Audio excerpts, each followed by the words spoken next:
Allô, Allô salut! tout le monde! Alors, comme prévu, on est en direct ce soir pour le troisième et dernier live de Jenny. Comme vous avez pu le voir, je suis avec Henri Picard, qui interprète Charles dans la série, et Mathias Delucan.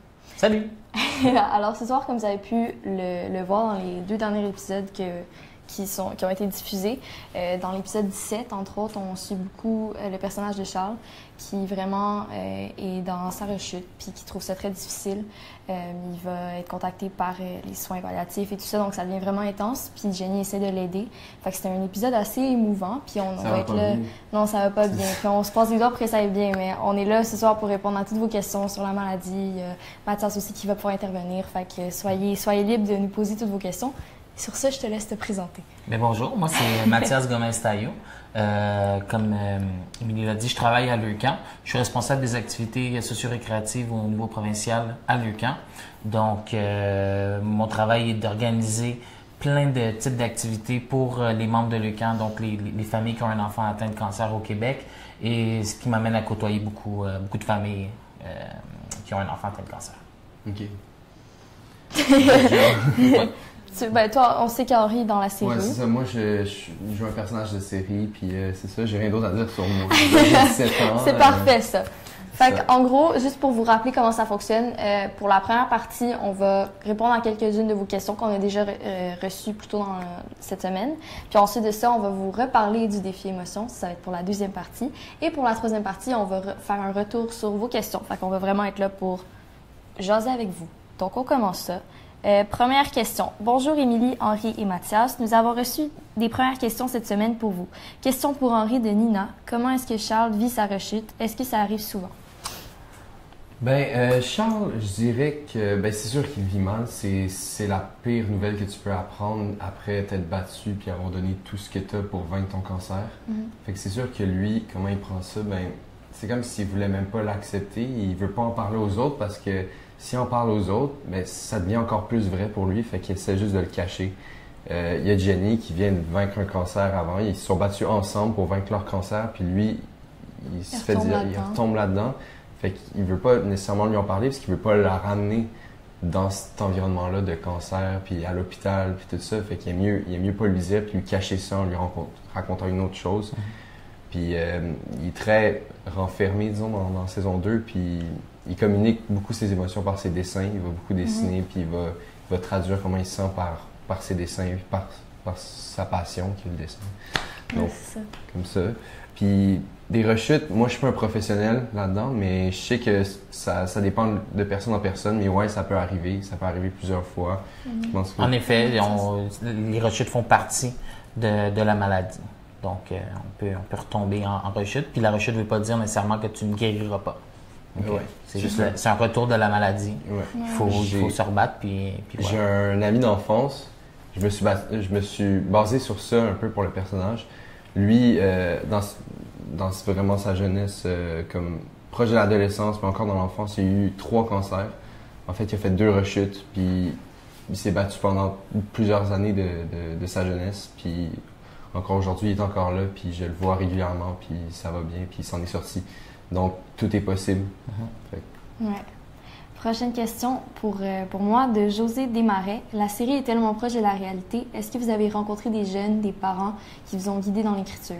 En fait, notre but, avant de créer cette série-là, c'était vraiment de faire une série qui, oui, allait pouvoir être divertissante pour des jeunes qui savent pas vraiment ce que c'est le cancer et tout ça, qui sont pas spécialisés dans la maladie, mais aussi pour ces jeunes-là, puis pour ces familles-là qui vivent des moments comme ça ou qui en ont vécu ou qui commencent à en vivre, pour qu'ils puissent se reconnaître dans l'histoire qu'on essaie de faire passer à travers le personnage de Jenny. Fait que c'était vraiment important, je pense, pour Jean-Sébastien Lard, qui est le scénariste et réalisateur de la série, de faire en sorte que tous les termes, comme les noms de médicaments, les termes employés par les médecins, les infirmiers, tout ça, soient des vrais termes qui existent pour vrai.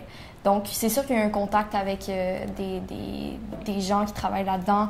On a eu beaucoup de témoignages aussi. On s'est basé sur l'histoire de plusieurs jeunes pour pouvoir construire vraiment une histoire la plus réaliste possible et pouvoir vraiment faire passer le message qu'on voulait faire passer. Un message d'espoir, mais qui va être franc quand même avec les gens. Fait que, puis, tantôt, je parlais des témoignages, puis c'est vraiment beau quand on reçoit vos messages parce que ça nous fait comprendre qu'on a quand même bien réussi notre travail, c'est-à-dire de vous montrer c'est quoi cette réalité-là, puis de faire en sorte que ces jeunes-là, ils puissent se reconnaître dans cette histoire-là. Donc voilà. Fait que oui, il y a eu beaucoup de... On a fait beaucoup de... Pas moi, mais ceux qui ont écrit la série. Celui qui a écrit la série a vraiment essayé de s'informer le plus possible pour faire quelque chose de plus véridique. Ça a marché. Là, on a reçu tellement de messages de personnes qui vivent ça puis qui nous ont dit merci. Ça nous a aidé vraiment de pouvoir comme comprendre ce qu'on...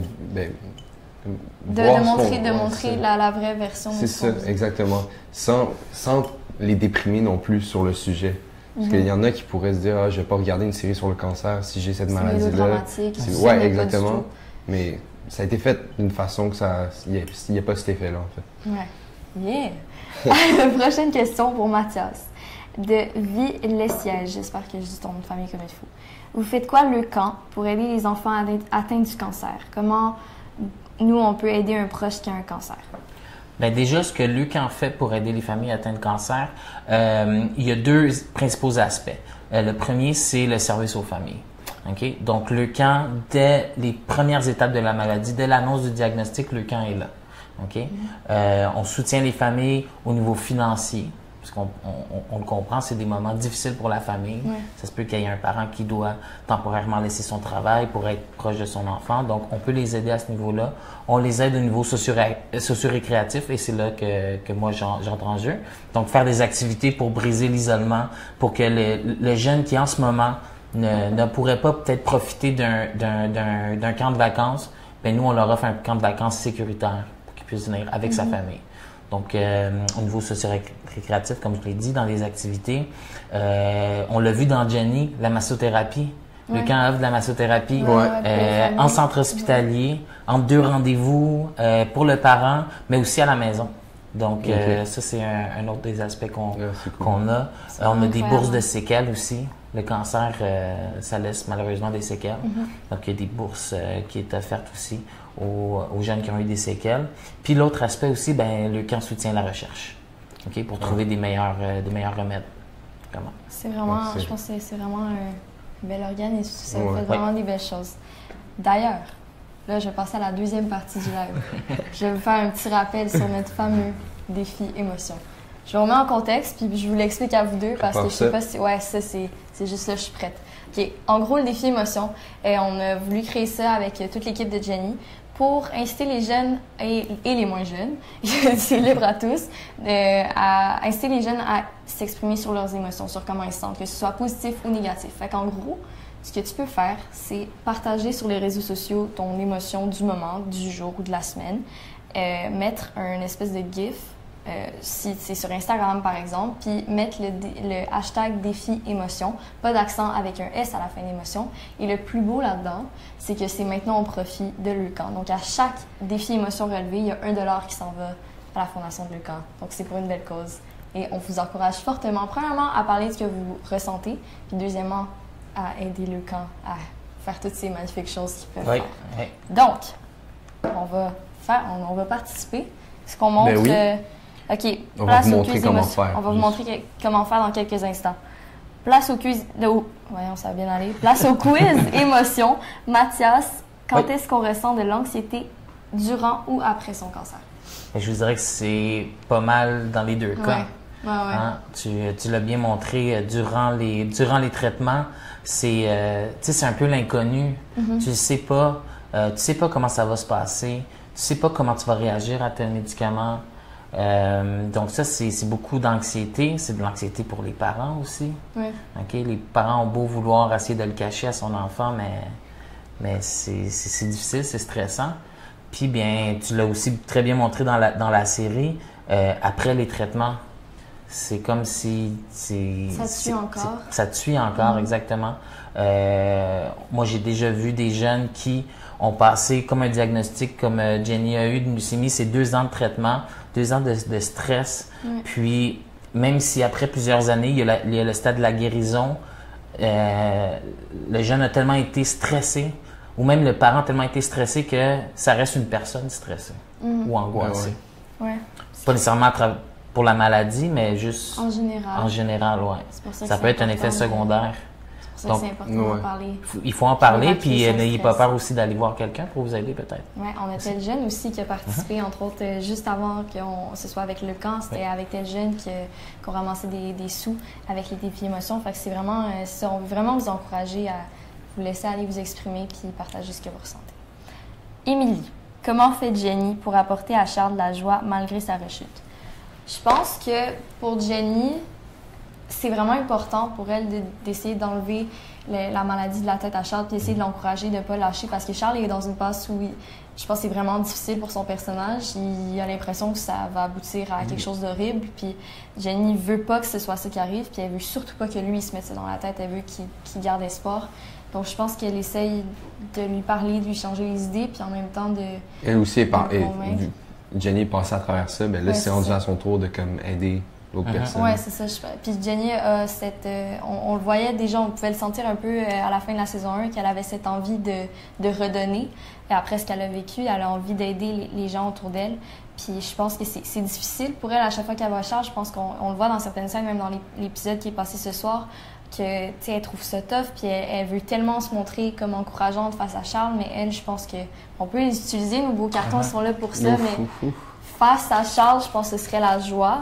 Mais il y a aussi beaucoup d'anxiété, il y a beaucoup elle se met une certaine de colère pour Charles, évidemment, mais il y a une certaine pression qu'elle se met sur les épaules pour essayer de l'aider, en fait. Elle a fait de son mieux. Puis aussi, je pourrais rajouter quelqu'un aussi qui est passé, comme vous deux, vous êtes côtoyés, a passé à travers, puis lui, il passe pas à travers. Ouais, peut-être que tu pourrais te sentir mal aussi. Pourquoi moi, ça a marché, puis lui, ça n'a pas marché? Oui, c'est sûr que c'est difficile, mais je pense qu'ils sont là l'un pour l'autre, puis ils ont vécu ça ensemble, justement, donc ils veulent vraiment serrer les coudes, puis c'est des personnes qui s'aiment très fort, puis je pense que Jenny, elle tient à ce que Charles... tient à remonter le moral de Charles, en fait. Henri? Oui? Pourquoi est-ce que Charles ressent de la colère? Pourquoi il ressent de la colère? Premièrement, moi, je dirais que déjà, dans la saison 1, lui est déjà là depuis un certain temps. Ouais. C'est lui qui va tout montrer à Jenny comment ça se passe à l'hôpital un peu. Lui, il vit cette même routine-là depuis plus longtemps qu'elle. Ouais. Puis pendant toute la saison 1, ils vont se battre ensemble contre la maladie. Puis après, lui est encore là-dedans. Fait qu'il il se dit un peu pourquoi moi? Pourquoi ça m'arrive à moi? Pourquoi pas à une autre personne? Puis je dirais, pour lui, c'est l'horreur. Pour lui, c'est juste ça. C'est de voir tous ses autres amis qui sont en train de chiller ensemble ailleurs pendant que lui est à l'hôpital, de voir tous les médecins qui sont en train de lui, c'est le centre d'attention de tout le monde. Mais à un moment donné, il a envie de dire laissez-moi tranquille, je suis correct, je peux être correct tout seul. Fait que c'est tout ça qui fait que c'est. Oui, puis je pense aussi, quand Yann des soins palliatifs arrive aussi dans sa vie à ce moment-là, je pense qu'il y a comme un blocage qui se fait parce que ça annonce quelque chose de pas très joyeux. Mais en même temps, c'est la réalité. Fait qu'il doit se battre constamment pour ça. Ce blocage-là, on peut le voir aussi des fois chez les parents. Des fois, c'est pas nécessairement l'ado, mais c'est le parent, comme on dit le mot soins palliatifs. Puis non, moi, je veux pas savoir. Je veux pas rien entendre. Puis c'est normal aussi en même temps. On pense que c'est la fin, mais c'est pas nécessairement ça. C'est pour améliorer la condition aussi, surtout. Prochaine question.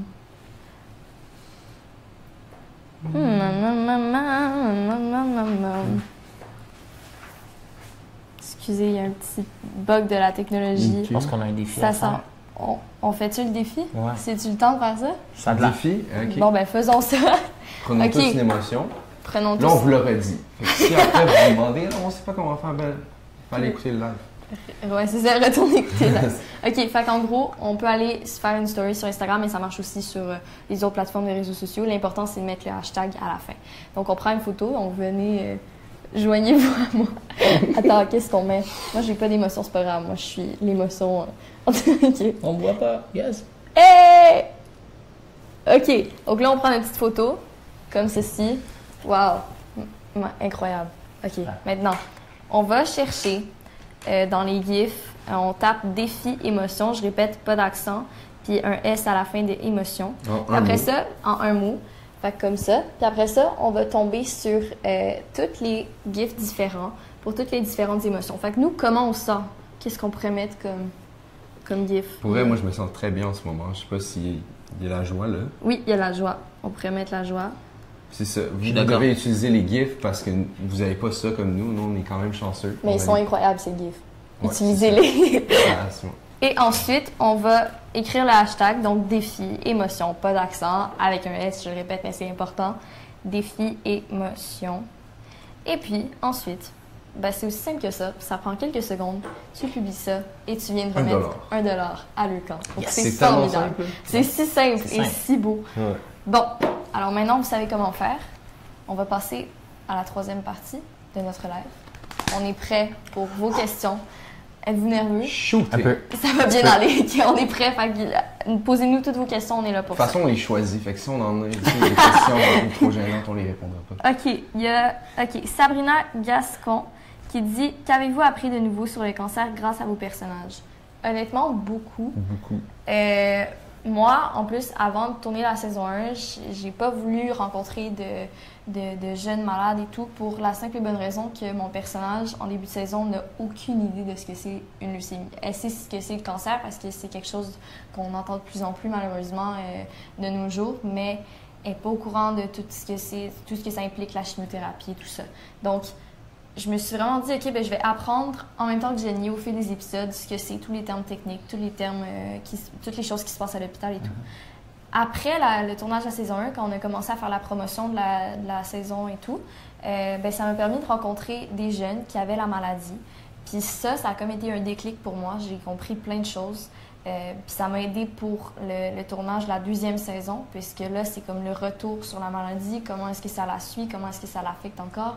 Puis, fait que ça, j'ai vraiment pu me servir de tous les messages que j'avais eus après la saison 1 pour construire comment Jenny se sent après la maladie, parce qu'évidemment, ça reste en elle à quelque part. Mais c'est ça, fait que j'ai appris à travers ça. J'ai aussi appris, évidemment, à travers les textes de Jean-Sébastien, parce que comme j'ai dit un peu plus tôt, tous les termes qu'il utilise ont été recherchés, ont été approuvés par des gens qui travaillent là-dedans. Fait que je pense qu'on a appris pas mal de... Ouais, moi, j'ai beaucoup appris sur, mettons... La chimiothérapie, j'ai beaucoup appris qu'est-ce que ça faisait au corps, comme pourquoi on perdait nos cheveux, tout ça. J'ai juste appris que la chimiothérapie, c'est comme un médicament que tu prends qui va juste enlever toutes les cellules cancéreuses dans ton corps, mais ça détruit aussi les bonnes cellules. Fait que ça fait que tu t'affaiblis énormément. Puis c'est tellement puissant dans ton corps que tu viens à perdre tous les poils que tu as sur le corps. Ce qu'on appelle les effets secondaires, les effets non désirables. Ça peut, dans certains cas, ne pas arriver aussi. Les cheveux, c'est très rare. C'est rare? C'est rare. En général, en fait, je sais que c'est une des questions qui s'en venait aussi, mais la perte de cheveux, en fait, la chimiothérapie va s'attaquer, comme tu as dit, aux cellules cancéreuses, mais des fois, ne fait pas la différence entre une cellule saine et une cellule cancéreuse. Et les cellules des cheveux, des poils, il les prend pour des mauvaises cellules, fait qu'il les élimine. Mais ce qui est cool là-dedans, c'est que quand c'est fini la chimiothérapie, ça revient, par exemple. Ça revient. Puis ce qui est drôle aussi, c'est que des fois, ça peut revenir pas comme avant. J'en ai déjà vu avec des cheveux là, raides, noirs. Au début, ils perdent leurs cheveux puis ils repoussent châtain blond frisé. C'est comme une renaissance capillaire. Oui, c'est ça. C'est comme Jenny à la fin de saison 1. Ben, au début de la saison, Charles lui rase la tête parce que ça la déprime trop de voir ses cheveux tomber. Fait que c'est comme un geste je sais pas trop comment dire en français, qui donne la force, entre guillemets, parce que c'est comme, OK, j'accepte que c'est ça, puis je me bats. Rite de passage. Oui, c'est ça, exactement. Mauvais rite de passage. C'est ça, c'est triste, mais en même temps, c'est quelque chose, je pense, c'est un point tournant pour elle, parce que là, elle assume, puis elle se dit, OK, là, maintenant, je la combats, ma maladie, puis je vais m'en sortir. C'est pas toujours facile, mais bon. C'était une petite parenthèse. Puis vers la fin de la saison, ses cheveux commencent à repousser, et là, ils repoussent roux. Et là, elle comprend pas ce qui se passe. Puis là, en saison 2, ça repousse normalement, mais c'est juste c'est plus la même couleur. Ça fait que ça peut être surprenant, mais des fois, c'est pour le mieux. Aussi, comme tu as dit, de raser tes cheveux au départ, c'est que c'est moins traumatisant, peut-être aussi pour les filles, de perdre ses cheveux. Et c'est pas, tu te réveilles un matin puis tu n'as plus de cheveux. Non, c'est que ça arrive à chaque matin, oups, j'ai encore plus de cheveux. Fait que ce processus-là, il est plus lent, tandis que quand tu te rases les cheveux d'un seul coup, c'est comme c'est fait. Là, c'est fait, ça se passe maintenant. Puis tu n'as pas un rappel à chaque matin. D'ailleurs, on a Camille La Douceur Goudet qui dit « Je me suis fait raser la tête pour le camp il y a 3 ans. Bravo Camille. Et je vais le refaire l'an prochain. Bravo Camille. Bravo Camille. C'est pour ma grand-mère qui nous a quittés en 2016 d'un cancer et ça m'a touchée au cœur. Voilà. Tantôt dans la question, c'était comment on peut aider aussi, on peut aider un proche. Ben, de faire un défi tête rasée va aider un proche, mais va aider aussi les autres familles atteintes de cancer au Québec. Ça, c'est ça. Il y avait une publicité pour, je me rappelle plus c'était quoi, mais c'était un truc de sensibilisation. C'était un jeune garçon qui a le cancer, puis il va à son école, puis quand il arrive dans sa classe, bien, tous les élèves se sont rasés la tête comme lui. C'est super beau parce que c'est comme si ses amis faisaient « Ok, ben, j'embarque avec toi, je vais être avec toi jusqu'au bout. » Puis même moi, pour la première saison, il m'avait demandé « Est-ce que tu acceptes de te raser la tête ou est-ce que je t'aimerais ça qu'on te mette un petit... Moi, j'ai dit non, j'ai rasé la tête. Ben, toi, tu avais d'autres tournages. Moi, je pouvais pas le faire. C'était vraiment comme une bonne raison, mais moi, je me suis dit, je vais le faire. C'était pas dans le cadre du défi tête rasée. C'est la coiffeuse du plateau qui l'a fait, mais pareil, moi, je le considère comme un... J'ai fait ça pour... Oui. C'est un geste de solidarité aussi. Pas juste le défi tête rasée, pas juste donner de l'argent, c'est sûr que ça nous aide beaucoup, mais c'est un geste de solidarité. On a Jasmine Huneau, j'espère que ton nom est bien prononcé, qui dit « Pourquoi Charles quitte Jenny avant sa rechute et est-ce qu'ils vont revenir en couple? » Je pense qu'on en a parlé un peu tantôt. Charles, il assume pas tant que Jenny, elle soit passée à travers puis que lui, il retombe dans sa maladie. Fait que je pense que ce serait le premier facteur. Puis il essaye de la préserver de ça aussi. Je pense pour la protéger elle puis pour se protéger lui. Mais c'est quelque chose d'assez difficile. Puis même dans l'épisode, je pense que c'était l'épisode 4, si je me souviens bien. Oui, mes retrouvailles. Oui, c'est ça. on connaît par ça. C'est que ça, l'épisode commence, puis on dit c'est beau, ils sont ensemble. Puis à la fin, paf, il arrive de quoi. Puis c'est comme s'il voulait pas vivre sa relation avec lui qui est à l'hôpital tout le temps, puis qu'elle qui est chez elle, puis qui va le voir, puis qui a de la peine à cause que lui est malade. Ouais, c'est ça. C'est pour ça qu'il la laisse au début. Mais je pense qu'ils reviennent. Je pense qu'on le voit un peu, qu'ils reviennent ensemble, qu'ils se disent OK, regarde, on est là, on a déjà traversé ça ensemble. C'est Charles qui le traverse seulement, mais moi, Jenny, je vais être là pour toi, pour t'accompagner là-dedans. Fait que je pense qu'ils se retrouvent. Je ne me rappelle plus ça, c'est dans quel épisode, honnêtement, mais on les voit se retrouver là-dedans. Puis ils sont vraiment, leurs liens sont ici très, très forts, justement parce qu'ils ont traversé toutes ces épreuves-là ensemble. Fait qu'ils ont besoin de l'un et l'autre, je pense. Édouard Boudreau qui dit « Tu es une merveilleuse actrice, Émilie. Merci. Bravo pour ton iris. Merci. Amplement mérité. Merci. Merci beaucoup. Est-ce qu'il y aura une saison 3? »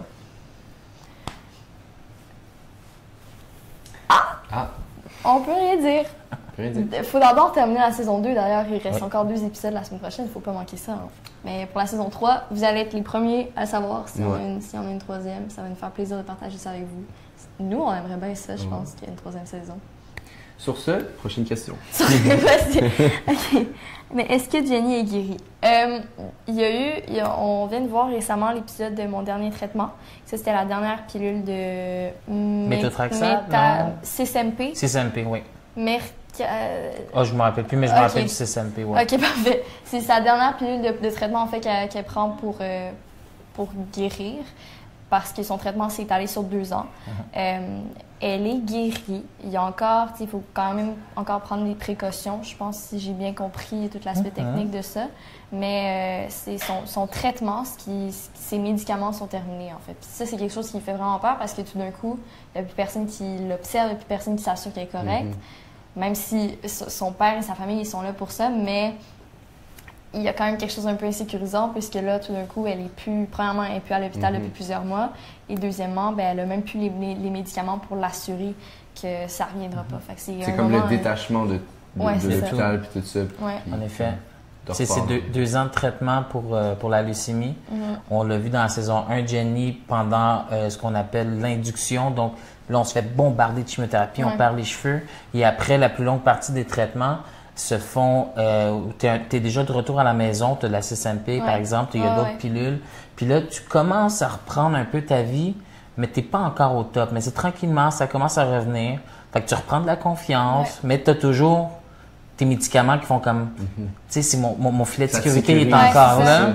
Puis là, on arrête les traitements. Ça devrait être quelque chose de positif totalement, mais on peut très bien comprendre que Jenny, elle sent... Ça fait peur. Oh là là, ça fait 2 ans que je suis habituée à ça. Là, si ça peut-tu revenir? Il faut faire confiance, bien sûr, aux médecins puis au protocole. Qui savent ce qu'ils font. Savent ce qu'ils font, oui, bien sûr, mais on comprend que ça peut être stressant pour Jenny puis pour les parents aussi. Oui, totalement. On demande, est-ce que Charles il a le droit de sortir de l'hôpital? Comment il fait pour aller à l'école? Ça dépend de son état, mais je pense il n'est pas prisonnier de l'hôpital. Mais je pense pas qu'il peut sortir à ce stade-ci, si je me rappelle. Je pense pas qu'il est... C'est comme ça dépend de son état, mais... Peut-être que tu serais mieux placé. Ça dépend toujours du moment des traitements. On l'a vu dans la série qu'il y a beaucoup de moments où est-ce que Jenny ou Charles sont, vous dites, neutropéniques. Donc, tous les défenseurs du corps, le niveau est très bas, donc il peut attraper des virus très facilement. Donc, on limite les visites, tout ça. Puis là, bien sûr, il n'y a pas d'école et il n'y a pas de retour à la maison, c'est à l'hôpital. Donc, ces périodes-là viennent et passent, donc c'est pas facile non plus. Pour ce qui est des soins palliatifs, encore là, ça dépend. Ça dépend. Pas tous les soins palliatifs qui sont dans le même état. Il y en a qui peuvent avoir l'air bien, puis en forme, puis de retour à la maison, même si les soins palliatifs, c'est qu'il n'y a plus de traitement curable. Fait que là, on essaie de te soulager, puis de prolonger ou d'avoir un meilleur moment présent. Puis ça, tout dépendamment de l'état du jeune. Il peut être à l'hôpital comme il peut ne pas être à l'hôpital aussi. OK. Il y a Tony Varou qui demande, Mathias, est-ce que tu as un message à faire passer aux personnes qui sont atteintes d'un cancer et à leurs proches? Bien, écoutez, moi, je vous dirais que vous êtes pas seul.